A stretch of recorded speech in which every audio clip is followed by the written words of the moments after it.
Angle of twist.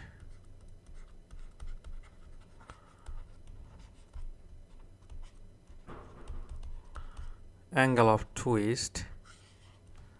Imagine that we have a shaft like that.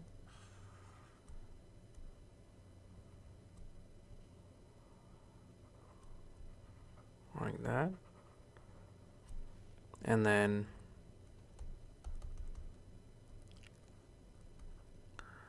we are considering this point with respect to this point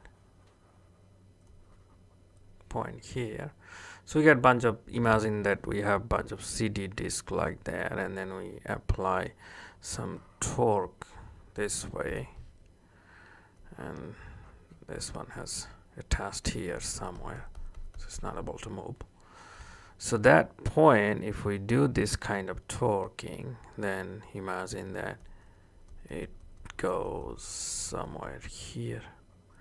So that B point goes to B prime, for example, and then this is the center of the disk, and the radius is C. So we can write epsilon, the strain is the deformation by length.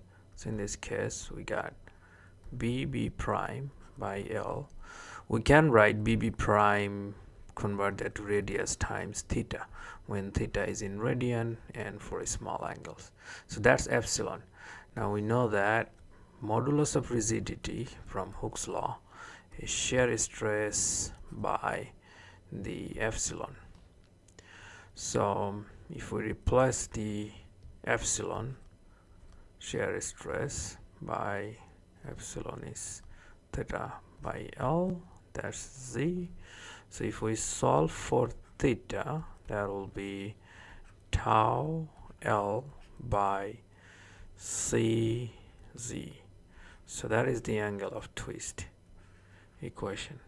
You could express that using, if we have torque available.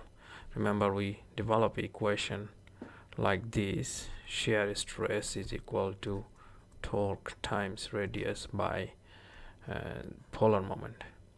So if you replace this shear stress here, then this theta becomes TC by J instead of shear stress L by Z C. Then the theta would be TL by JG. So if we have torque available, then we can use this equation. If we have shear stress available, then we can use this equation to calculate theta.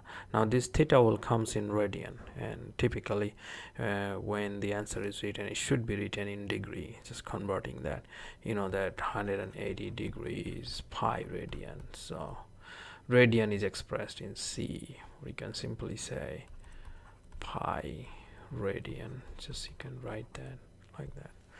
So that is the relationship to find the angle of twist.